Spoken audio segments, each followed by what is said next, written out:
Good morning, everyone, and thank you for joining us on the first installment of the Next Gen 2022 Virtual Summer Series. We're very excited to have our distinguished panel of guests on us this morning. And we do have some people joining, so we welcome you as well. We'll just get started with a few housekeeping items, and then we'll proceed with our panel discussion.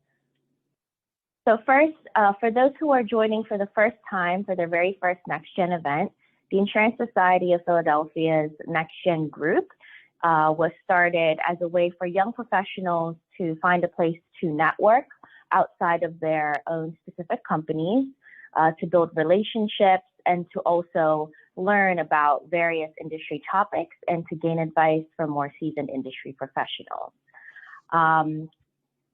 We also have our scholarship that's available for students.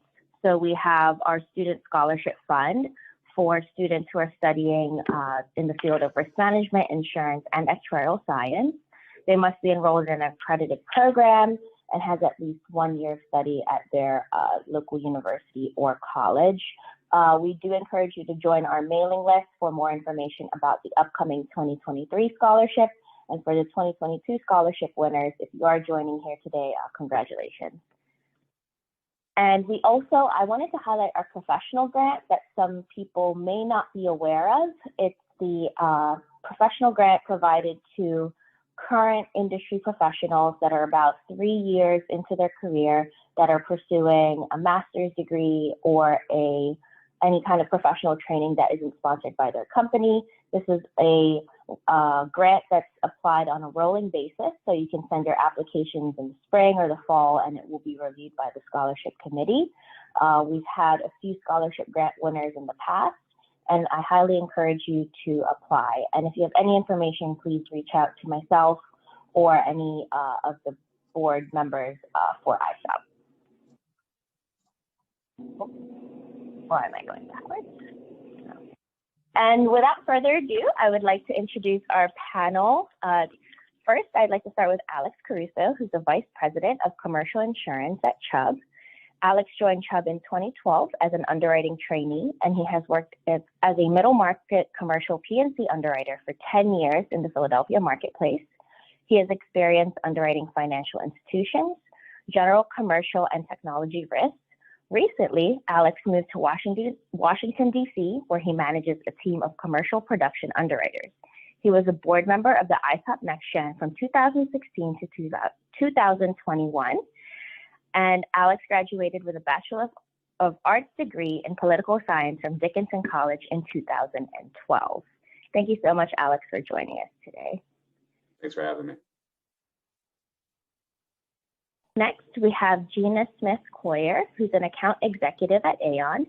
In December 2011, Gina graduated from Temple University's Fox School of Business with a dual concentration in risk management and insurance and marketing. In 2012, Gina obtained her Associates in Risk Management designation. In 2016, Gina also obtained her CPC designation and is an account executive within Aon's global market practice. In this role, she is responsible for servicing clients' daily needs and supporting strategic risk management goals. This includes working collaboratively to develop risk management objectives and aligning the appropriate resources with Aon to achieve these goals. She is also responsible for overseeing the execution of activities of the Aon service team. Currently, Gina is a member of Aon Philadelphia's Engagement Committee and Women's International Network. Gina's clients range from small commercial to large multinational clients in the life sciences, manufacturing, food and agribusiness, and higher education industries. Prior to joining Aon, Gina interned at Connor Strong and Buckley. Welcome, Gina. Thanks. We're happy to be here. Thank you so much. And then last but certainly not least, we have Maryann Hoff, who's the Managing Director and Client Engagement at Safety National. She is responsible for the strategic development and execution used to maintain enterprise-level engagement with clients, ensuring efficient and effective delivery of all of Safety National's capabilities. She's also a board member for the Insurance Society of Philadelphia and has been spearheading the summer series since 2020 at its inception. She graduated from the University of Minnesota Duluth with a BS in chemical engineering and minor in applied mathematics. She also has her master's in environmental health and safety, her certified safety professional designation, and her associate in risk management designation. Welcome to the panel, Maryann. Thanks, Carmela. All right, so now that we've got the panel introduced, I'd like to kick off our discussion. And if you are able to see us, please highlight us on your specific screens. But we'll get started with our very first panel discussion question. How did you get started in the industry, and what made you choose your current career path? Since Maryann is directly in front of me, I'd like to highlight her first.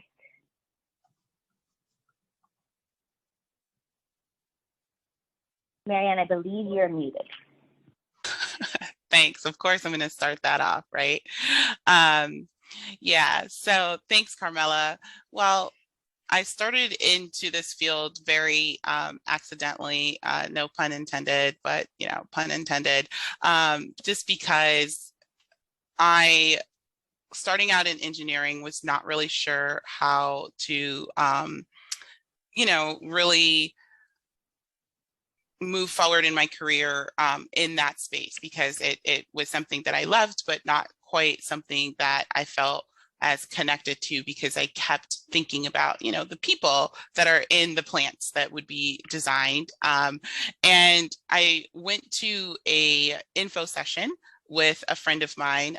They were offering free pizza for a grad program in environmental health and safety. And she was very interested in it. I was interested in free food. And so having that info session really share about the industry, about the insurance industry, risk control, risk management, keeping people safe at work, and just the industry in general really got me interested. And we left that session with me being like, this is what I want to do. I am joining this field, and her being like, I don't know if it's for me. So I found myself going through that program, and soon afterwards joining the insurance industry. I started right out of college at 21 as an intern, and have been in the field ever since, and in love with it ever since. That's fantastic. Having a very different background than what you would typically hear for insurance industry professionals. It's very interesting. I'm looking forward to hear more about your experience. So up next, I'd like to ask Gina about her kind of entry into the industry. Sure. Well, so I'm a Temple University grad, and I went into Temple as a marketing major, and I had to do these risk management courses, and I'm sure anyone who's on the phone from Temple is aware of these courses. And the risk management team there had tapped me to say, you probably won't get a job as a marketing major, so you might want to consider risk management as your field. At the time, I had no idea what that entailed, but I did jump into the risk management major. And, you know, they just have such an incredible group there that gets you in front of potential employers with their career fairs. So, yeah, I got an internship, as you had mentioned, with Connor Strong, and that kind of gave me a little bit of a baseline as to what I might experience, and then went on to join Aon after graduation. So like I said, I had no idea what to expect, but this job has been incredibly rewarding. I get to do a lot more than I would have ever expected in insurance, and I totally recommend it to everyone I know that's going into school and thinking about what they want to do with their career. Thanks so much, Gina. I'd like to actually ask you kind of a follow-up question. So being that you were at the Temple Risk Management Program, I'm a Temple grad myself, so I kind of know the program. Could you maybe kind of talk about why you chose broking versus underwriting, you know, having that choice early on in college, and why you kind of stayed in it as well in your career? Yeah, so I've definitely never gone the underwriting route. I did an internship in it, so I don't exactly know. I only knew what we heard in school, or what my underwriting friends tell me, like Alex. But I have always been a service-oriented person. I mean, I before and during school, I was a waitress, so I definitely liked being in a service function. Now, of course, I think that there are some service functions within both verticals, but being a problem solver for clients is something that I find interesting and rewarding. And so I think that that's what set me into the broking as opposed to underwriting on the outset. And it has been great. I mean, I've even thought about doing broking as part of my time here at Aon, but I resonate more with the responsibilities of an account executive as opposed to underwriting or broking. Thanks so much for sharing. I appreciate you kind of discussing why you stayed in the broking path. And up next, we have Alex to kind of talk about how he got started in the industry. Thanks, Carmela, and good morning, everyone. I don't know about you guys. I'm just glad that my headshot's no longer being displayed in front of everybody. I hate every time I get asked for that. Yeah, so I did not know that I wanted to work in insurance until pretty late into my senior year of college. I didn't really know what I wanted to do. I did not go to school for this at all. Political science major. I basically was just kind of networking my senior year with whoever would talk to me about what they did for a living. And finally, I spoke to a couple of people who worked in the insurance industry, and I really liked what I heard.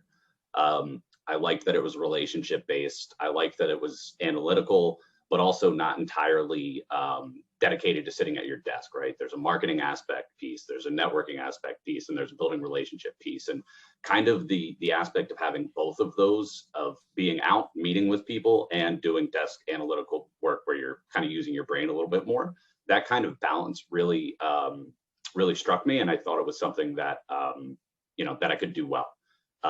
So I had an opportunity to talk with somebody who worked at Chubb. I did that informally. That led to, a more formal interview process, and I've been with Chubb ever since. That's fantastic. I guess I wanted to ask as well, because you didn't have the traditional, majoring in risk management, knowing you wanted to do it and interning in it. For the audience here today, some of the folks on the call may not be risk management and insurance majors. Do you have any advice for them if they want to break into the industry now, being that it's so competitive with competing with, risk management and insurance majors for some of these associate programs? Yeah. So I didn't even know. I actually found out about risk management majors when I was interviewing with Chubb. The final round of interviews, they, for some reason, put all of the candidates in the same room together. And everybody went around the room saying where they went to school, what they majored in, and everybody said risk management. And when it got to my turn, I asked what a risk management major was. So that was a rude awakening. And I realized at that point, I was like, man, I'm probably not going to get this job. Somehow I lucked out and got it. And yeah, I mean, there was definitely a learning curve for me. I didn't have the same base knowledge that a lot of the risk management majors did have. But, one, I had a good network of people around me to ask and help me get caught up to speed.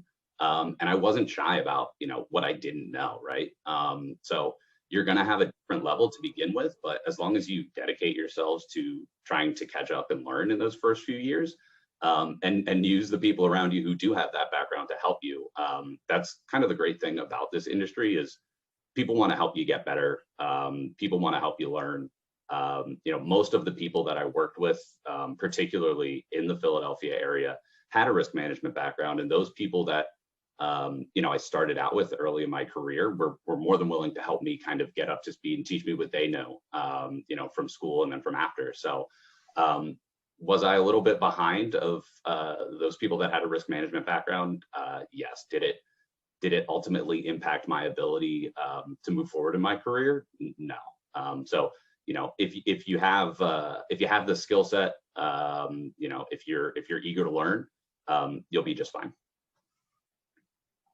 Thanks so much, Alex. I think this kind of leads us to our next question pretty well. Could you highlight any challenges that you overcame to help you achieve your professional goals?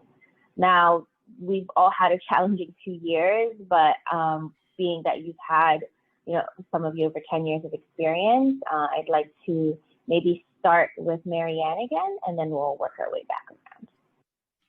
Okay. Yeah, like you said, you're going to face challenges within your career, but that is going to ultimately be what makes you stronger and helps you grow. And while there's, day-to-day things that might come up, I think for me, one of the challenges was really understanding that, I was responsible for my own career and that I had to manage my career.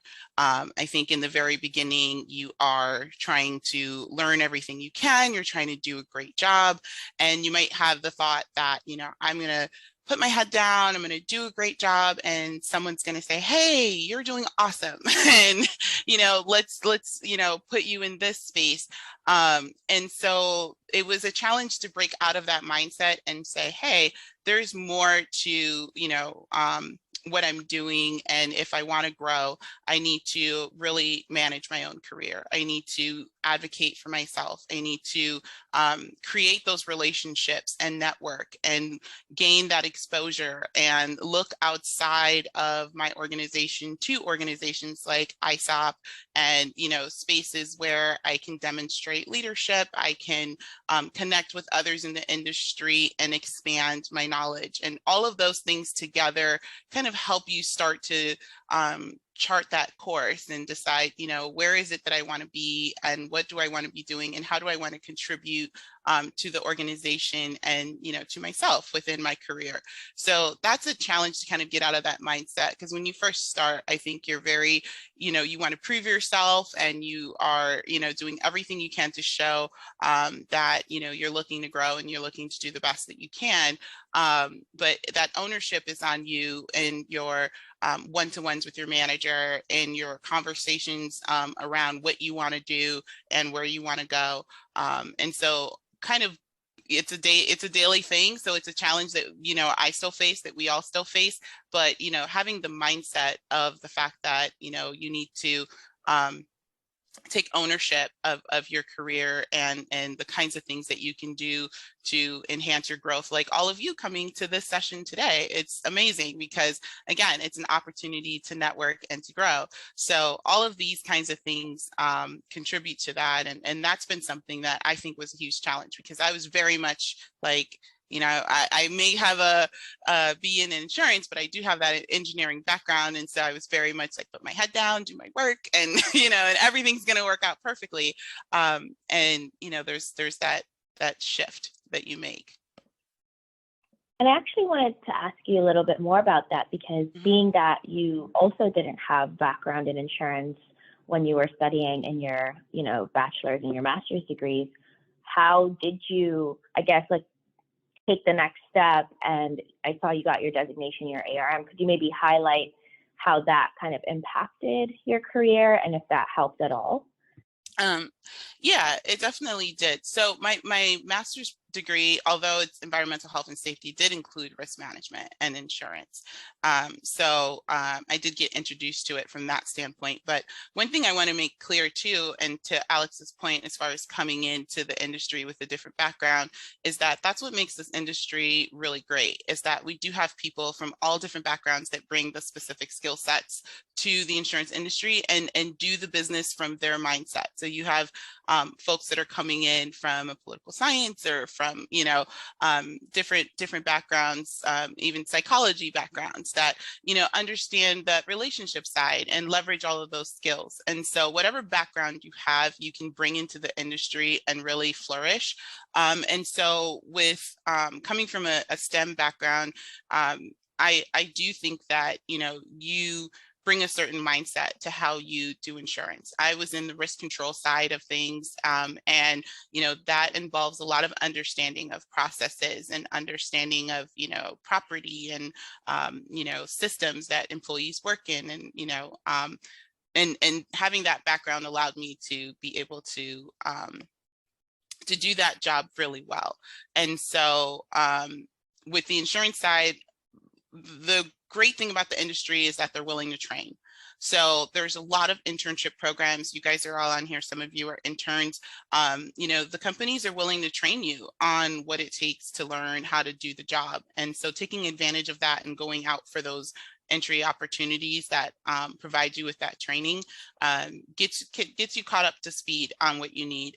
Getting my ARM certainly helped me round out my perspective of the industry and how the risk management, financial risk management side of things and the risk control side of things all came together. So I love that designation because it kind of gives you this holistic view, and you don't have to do CEUs for it, I don't think, anymore. But it definitely helped. So I think that you can come in with any background into this industry and be successful, and that's one of the best things about it. Thanks so much, Maryann. If you see me looking down, I'm writing my notes because the pearls of wisdom are there. Before we proceed, I would like to tell everyone we are inclusive and we have closed captioning available. There is a link in the chat if you want to select that option if you do need assistance with closed captioning. And next, I guess I'd like to highlight Alex's point on any challenges that you overcame that helped you achieve your professional goals. Yeah, so I tried to think of challenges earlier in my career, because one thing you'll notice is challenges are just going to be constant throughout your career, so you're never going to master it. But early on in my career, I think, oh, sorry, I'm on a timer light here that just went off. Early on in my career, you know, I think it was a challenge for me to moved to the Philadelphia marketplace. So the first year in my career, I was in New Jersey. And when I moved to the Philly marketplace, it was a bit intimidating. You know, most of the, particularly most of the younger employees kind of starting out in their career, a lot of them went through risk management programs. A lot of them are Temple or St. Joe's based. And I kind of felt like I was an outsider. And I mean, the biggest single thing that I did that helped me overcome that was starting to participate in ISOP Next Gen. So that kind of instantly plugged me in and gave me the ability to meet with a lot of my peers. And it also helped me build out my network. The other challenge that I think is probably big for a lot of people starting out is just the desk management of the job. You're going to realize early on in your career that you are pulled in a lot of different directions, especially once the kind of learning training part of your job is done and you're thrown into the fire, kind of grappling with how do I manage what's on my desk, deadlines, things like that. It is a challenge that I see a lot with underwriters as they start out, and probably is the same on the broking side, I would imagine. So that's something that really just took a lot of time and practice. You get better at that, and you also, you know, as you learn more, that just naturally becomes an easier aspect of the job. You know, advice for that challenge in particular is probably more so on learning how to organize yourself, learning how to prioritize work, learning how to communicate to agents, brokers, and vice versa on when things are due, when you need them by, and communication is key as well. But that's probably an item that it sounds easy until you get into it and you realize this is a big component of the job that takes a little bit of time to master.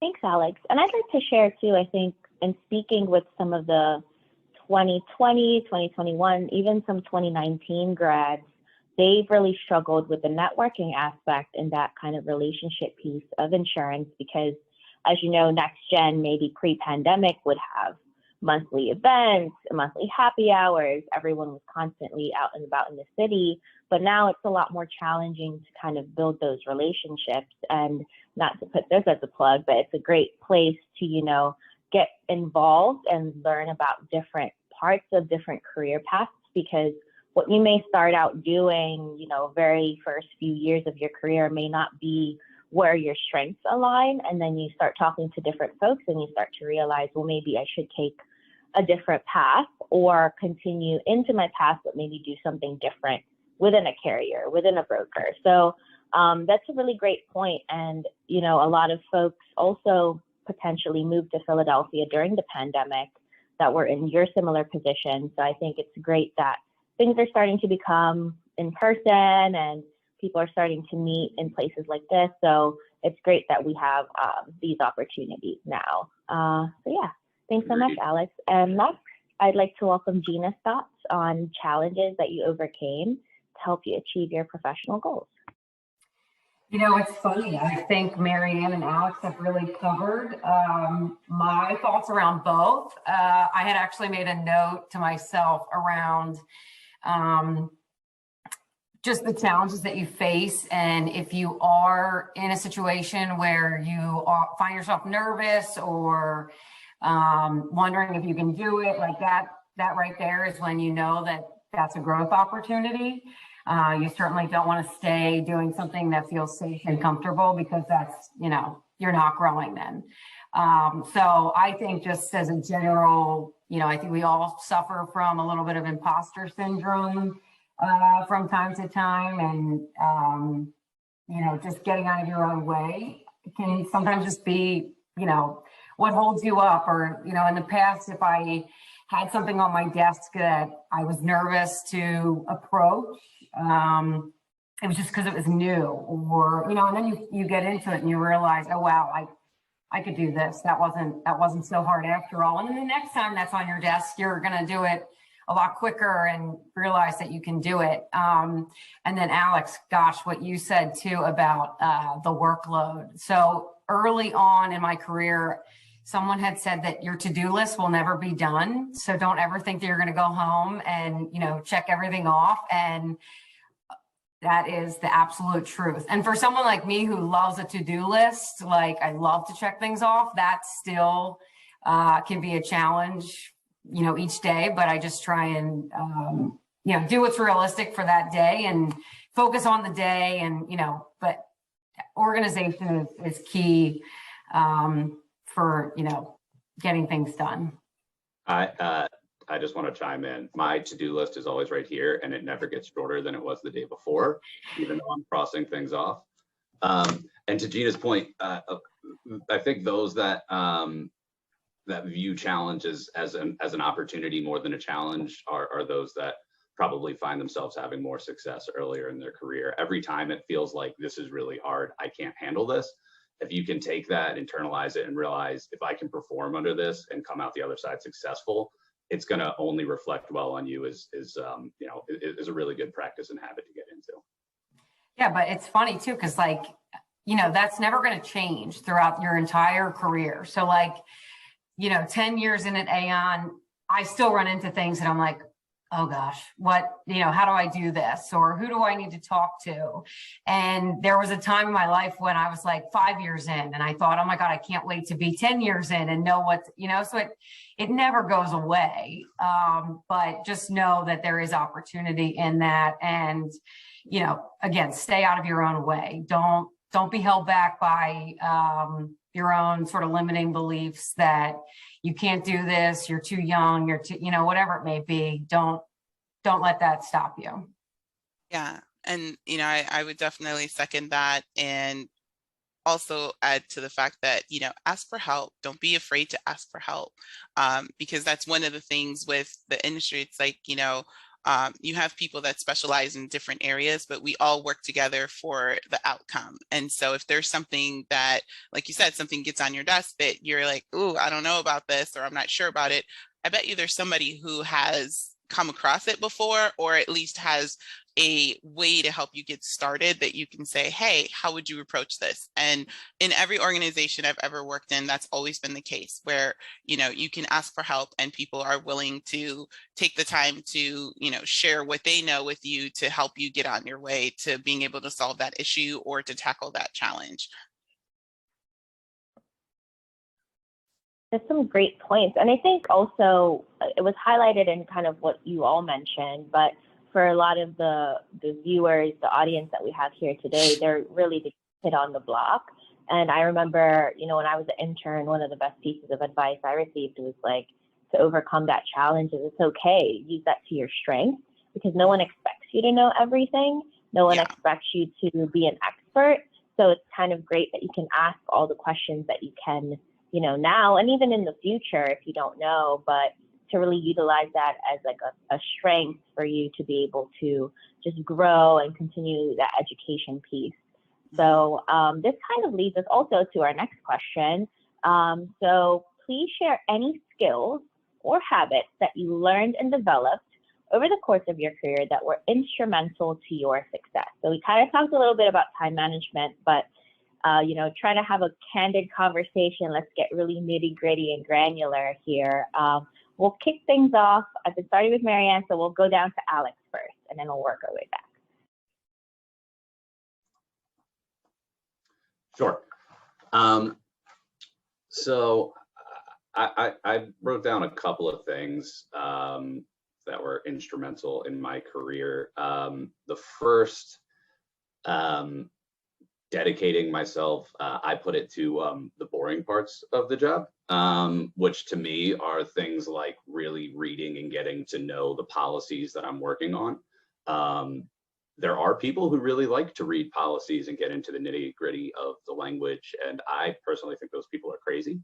So it's not my thing. I think reading policies is incredibly boring personally. But I made myself do it because, ultimately, if you understand the types of policies, not just my policies, my competitors' policies, et cetera, and if you're an agent broker, you need to know everybody's, but dedicating to your pieces, dedicating yourself to the parts of the job that maybe you don't find as entertaining or exciting, whatever piece that may be is going to pay dividends later. So that's really kind of like self-discipline. But for me, that was the tougher part to make myself do, but it made me better at what I do as an individual. Having a good network of support, both internally and externally, is going to be huge, no matter what aspect of the industry that you work in. So knowing people to go to, Maryann was saying, don't be afraid to ask questions. You want to make sure that you surround yourselves with the right people so that when you're going with those questions, you're getting good advice and good answers. And we touched a little bit on this with desk management. Organization is key. Whatever kind of system works for you, but you're gonna have to at some point come up with a very organized system to stay on top of the work that gets thrown your way. And I don't know how it works at every company, but I can tell you at Chubb, you train, you learn, and then at a certain point, the flip gets switched, and you go from kind of feeling like you have time to a big, massive workload. And if you can have that organization structure to begin with before everything starts snowballing, the better off you're going to be. So that was short and succinct, but those are kind of the three areas that I thought of for this topic. That's great. Thinking about policy reading, yeah, that's a great start, and it actually really helps you be more competitive and gives you that kind of, expertise even early on, if you can maybe go over a specific endorsement or a form with a broker, because not every broker is going to be an expert in specific lines of business. So that's really helpful. Agreed. No matter, whether you're underwriting or whether you're on the agency brokerage side, you really just want to be a resource to your clients or your agents. And what makes you an expert or a difference maker is your ability to kind of know the details of whatever it is that you're talking about. And that just takes dedication and time and focus on things like that. Great. So next I'll move over to Gina. So maybe share some highlights or skills or habits that you've learned and developed as well. Well, we think alike, Alex. So I actually was thinking about, kind of building on your example, if you have like a question that comes in from that agent or that client where they, have a question on an endorsement, rather than just run right to the subject matter expert, take initiative and try and answer that question yourself first. So go pull up that policy or whatever it may be and try and find the answer for yourself, because, not only is that going to reflect better For you internally, when you go to that resource and say, hey, I tried to find the answer myself, you know, what do you think? What have I missed? That will show really well and just help you, you know, with that person in the future. You know, maybe they have a better respect for you because you took that effort. But in the long run too, it's going to benefit you personally with that development. So you'll learn from the experience just as much as you are trying to get the answer. So definitely rolling up your sleeves and trying to get that answer first is key. Another tip that I would say is just taking notes. So, you know, any client meeting I go to, I'm constantly taking notes because, you know, as the account executive, it's my job to make sure that any requests that came out of that meeting, that I'm making sure that those actually get answered. So I have to keep a running tab of, you know, what did they ask for? Did we get it done? And that really trickles down to the whole team. I mean, not just me, but the brokers should be doing that as well, my team members. But then too, like if you're going to do a project internally and someone's explaining to you what they need done, take notes during that too, because the last thing you want is to go back to them 4 times to ask them, okay, well, I forgot that step, or what do I do next? Or where do I go for that? You know, that can all be avoided if you just take notes up front. That's great. And being really attentive to the client's needs, I think is really important too. So I did want to ask as well, like, what do you think about kind of the project management style in your kind of leadership roles? Does that have any effect in, you know, some of the skills that you've had to develop over time? Project management, yeah, of course. And I think, I mean, I could say a lot of things. I mean, to Alex's point, like you have to learn what works for you. But, you know, I have like daily reminders that go off because I'm sure I'm going to forget something if I don't put those into place, you know, running to-do lists. So to Alex's point too, like I have a daily, I have a weekly, I have a monthly to-do list that I'm constantly checking to see, you know, if something's falling through the cracks. I stay in touch with all of my team members pretty regularly because it's possible that I forget something and they remind me, whether we're, you know, just chatting over IM or if I pass them getting a coffee in the office. So I think they all kind of worked hand in hand. Thanks, Gina. All right, and up last but not least, Maryann. Yeah, you guys touched on a lot of the skills that are needed, and I like the addition that you made, Gina, to the point about asking questions. It's a very important addition, the initiative to try to answer that question yourself.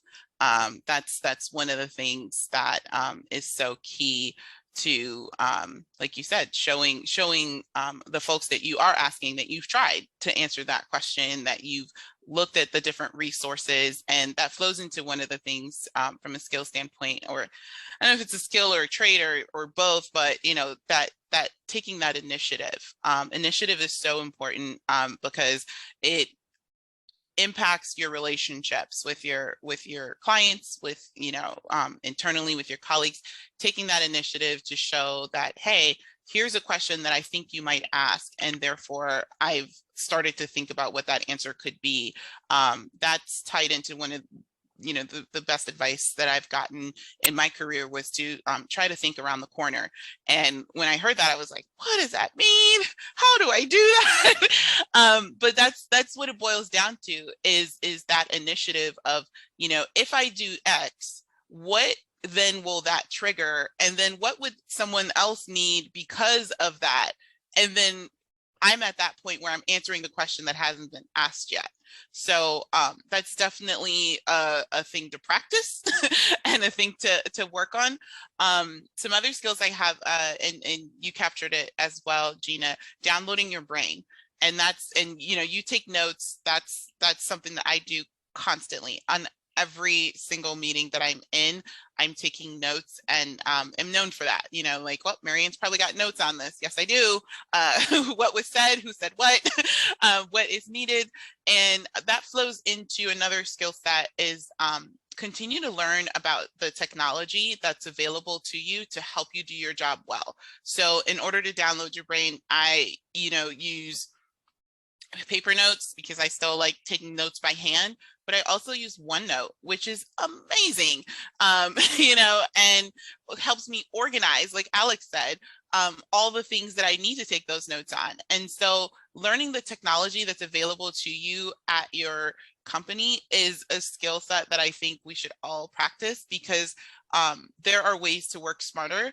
And you're going to be working harder, you're working hard, but you can work smarter to ease that load from what you need to do, for those tasks that you need to accomplish, which can build up. So not keeping that in your head, so you're not going home and dreaming about what you need to do tomorrow. You know that you've downloaded that, you've written it down, you have the systems in place.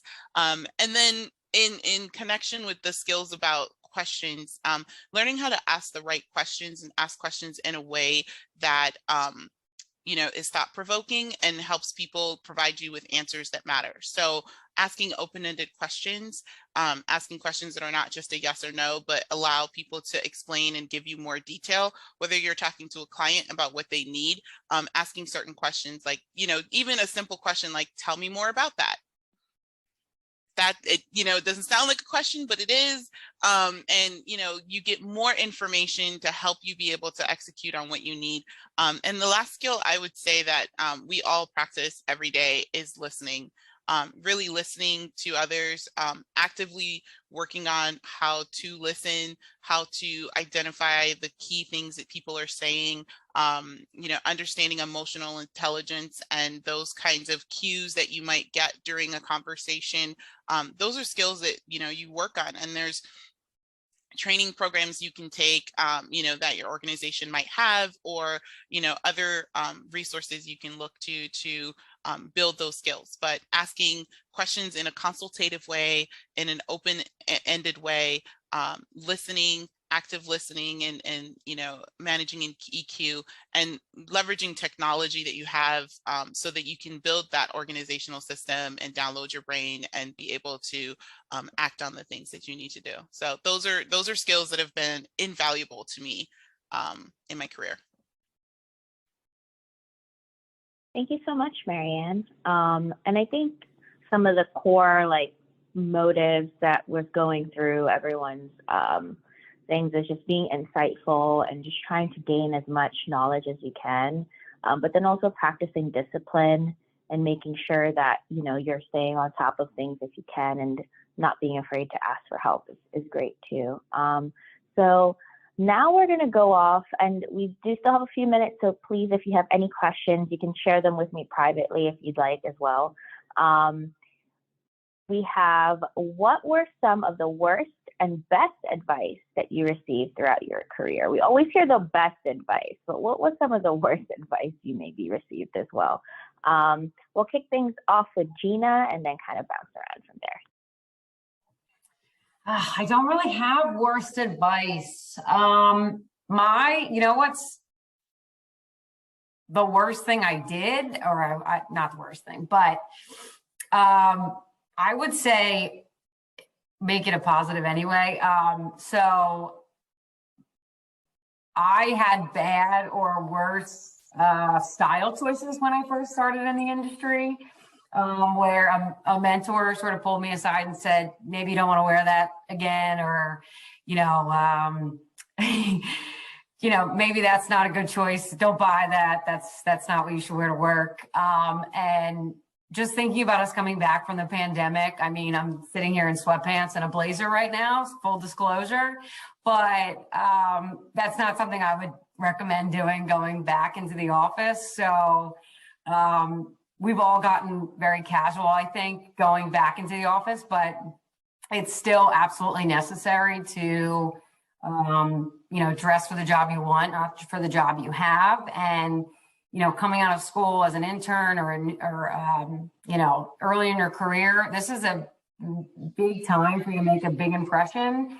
And how you dress, unfortunately, still does, carry weight. So, whether it's wearing a jacket or wearing a suit, it still goes a long way. And just be mindful of that as you're going back into social settings, in-person settings, because it does have a big impact. Absolutely. Yeah, that's actually a good piece of advice I got as an intern too. It's like, be the best dressed intern and people will remember you. I never really thought it would be that great of an advice, but that's a really good one, especially after the pandemic, because you definitely see some really casual outfits, depending on, the office, but that's a good one. Maryann, do you want to maybe highlight some of the worst and best advice you got? Yeah, I think I shared a little bit. I think I wouldn't say it wasn't the worst, because it did come from a well-intentioned place. But, like I said earlier, just put your head down and work, and someone's going to tap you on the shoulder and say, hey, you're doing a good job, come, do this other thing. And so I think it was well-intentioned, but for me, like I said, it's kind of like, you can't have your head down. You've got to have your head up, looking around, who's around me, who should I know, who should I connect with, and still be able to, obviously focus and do your job, but understanding that, especially just something that you learn as you grow in your career, it's not just the experience and the hard work, it's also the exposure and the networking and the relationships that impact your growth and allow you to connect with folks in spaces where you can come together with people that you're not around on a day-to-day basis. So that advice translated into good advice as far as like, I'm gonna try not to follow that as much, but certainly at the very beginning, you want to focus on learning and all of that, but you have to balance that out with connecting with others and building those relationships. So that was that. And then I shared in a little bit earlier some of the best advice, which was looking around the corner and taking that initiative and trying to anticipate needs and thinking more big picture. That was another advice I had, where someone just said, get bigger, think bigger. And when you have a task in front of you that you need to accomplish, you can execute on that task and be done with it. But asking yourself the question internally of will this lead to anything additional that I need to be able to do or think about, allows you to expand on what needs to be done for that task. So that piece of advice, thinking around the corner and thinking bigger, really helped me in shaping, being able to think about a vision and how that vision can be executed when there really is no roadmap or path for how to be able to do that. So, yeah. I actually got a private audience question, which is kind of relevant to what we were talking about, but they were like, I'm a bit afraid to approach a senior leader. How do you manage relationships with seniors? Senior leaders. Okay. I'll just start real quick. I think one of the first things, and G.I. Joe says knowing is half the battle. So that that you are nervous about it. And that's step one. And now I want you to think about the fact that people are people. Okay. I'm a person. I have a dog. I like to read sci-fi novels. I'm a person. And Alex and Gina and Carmela, and anyone that you meet, especially in the industry, they are people. So they have things that ground them and that you can connect with and that you can be comfortable to approach and be able to talk to them. So, they're folks who have worked really hard and have grown in their careers and, added responsibilities.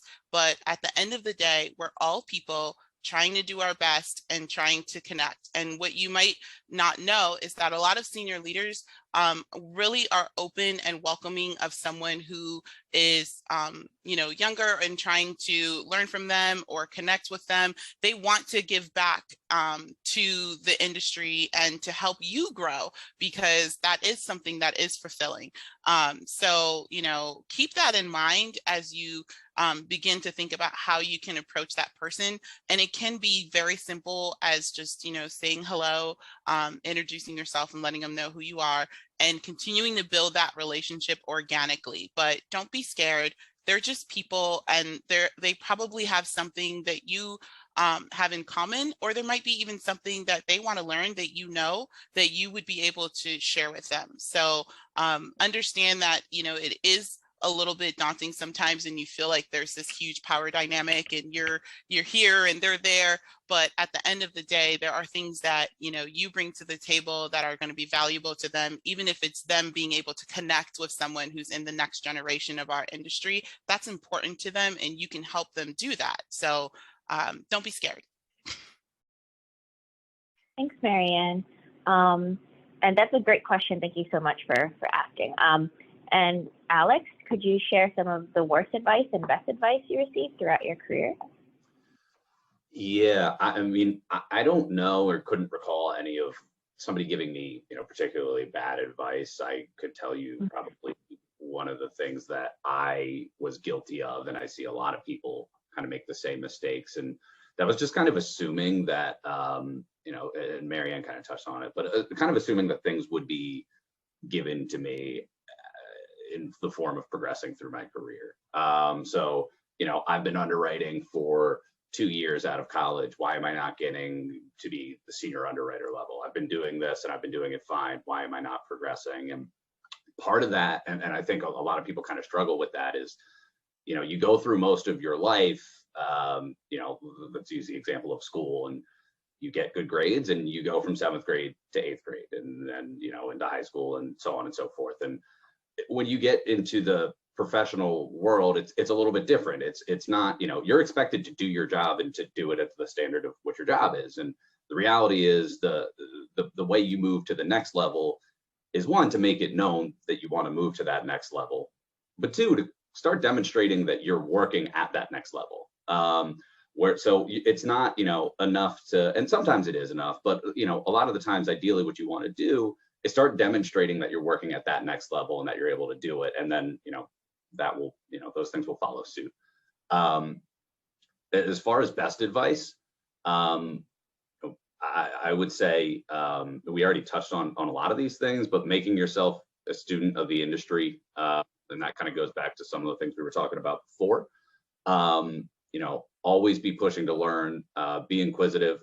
And then another big thing, it sounds kind of quirky, but I was talking to one of my coworkers, and he was talking about telling his underwriters to make friends, which sounds odd, but if you can build friendships and relationships, the agents and brokers that I have good relationships with, where we're more friends, that we work together, but we're also friends, there's a level of trust there that makes doing business significantly easier. If I'm friends with somebody and they send me a submission and I'm working on building a program with them, they know that when I deliver something, that it's going to be accurate, it's going to be right, that I'm not going to have mistakes, that I'm going to give them the honest opinion on risks, and that relationship is going to pay dividends throughout your career. And part of that, make sure you're friends with the right people. You want to make sure that you're building those friendships with people that it makes sense for you, and that will, not selfishly, but between the two of you, further both of your careers. You're right, That's Alex. a great point. Right. Sorry, go ahead, Gina. No, I was just going to say, I mean, that's like the core of it, is like the relationships here are so key. And I even think about, like, this is pre-pandemic, but like getting invited to a carrier happy hour that, I was like, I don't even have anything going on right now, but I need to make friends with these people for the day when I do need something, and they're going to remember that I showed up and made the effort. And so, just having the bridge and that connection already there really does help you. I actually just had a renewal where the underwriting manager at the carrier, her and I worked on a school project together back at Temple. So this world is so small, and you don't want to, burn any bridges that could come back to bite you on a deal that you do 10 years later, Yeah. And I love that, Alex, making friends, and making friends, like, within your organization in all the spaces. So it's not just like making friends, up the ladder, but making friends with your peers, making friends with people that are coming up. Think about departments that support the things that you need to do, and make some friends there.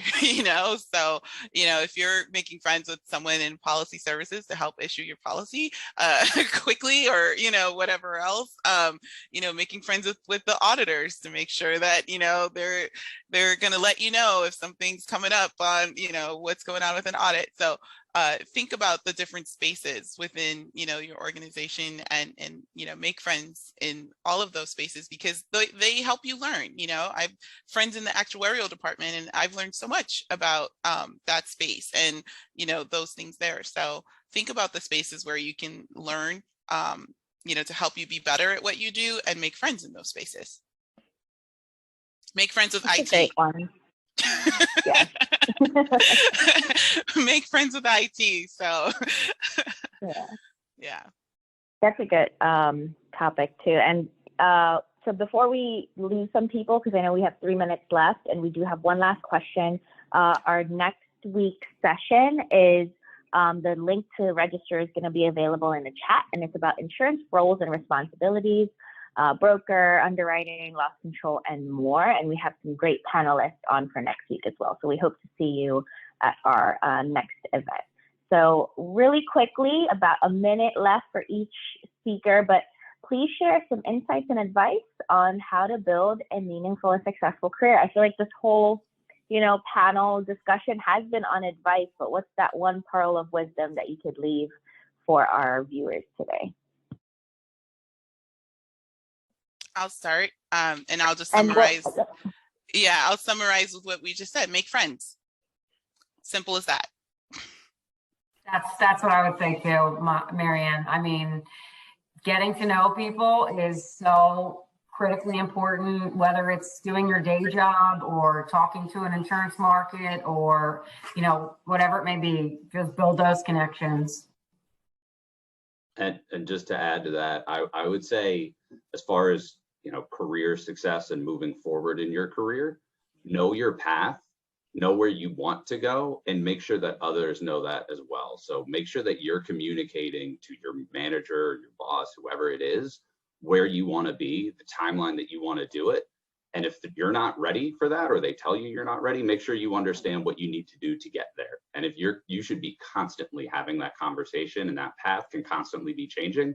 You should always be evaluating that and making sure you're communicating that so that it's known, up above where you want to be, so that your name is on the list. That's a great point, Alex. Exactly. Yeah, I would just add to that too, what Alex mentioned about making sure, like, if you don't get the answer you want, making sure you understand how to get there, but also having some patience as well too. I think that can be very key. You're not going to see yourself get promoted, ASAP all the time, and be flexible too, because maybe what you want today isn't available, or maybe there's a job around the corner that it doesn't even exist yet, that could present itself to you. So definitely, keep that in mind too as you're progressing. Yeah. Thank you so much. And my piece of advice would be to get involved with the Insurance Society of Philadelphia's Next Gen Board. We do also have our upcoming Phillies outing. It's the first time in the past 3 years since we've done one. So if you'd like to attend, we do have limited ticket availability. So that'll be on July 25th. And I hope to see some of the folks on the call there as well. And with that, I would like to thank our amazing panelists for the time that they gave on a Friday morning in the summer. I really do appreciate you joining us here today and sharing your advice and your experience on having a successful career in insurance. So hats off to you guys, and thank you so much for joining us. Thank you. Thanks, and thanks everybody for coming. See you next Friday. Thanks, everyone. Thank you.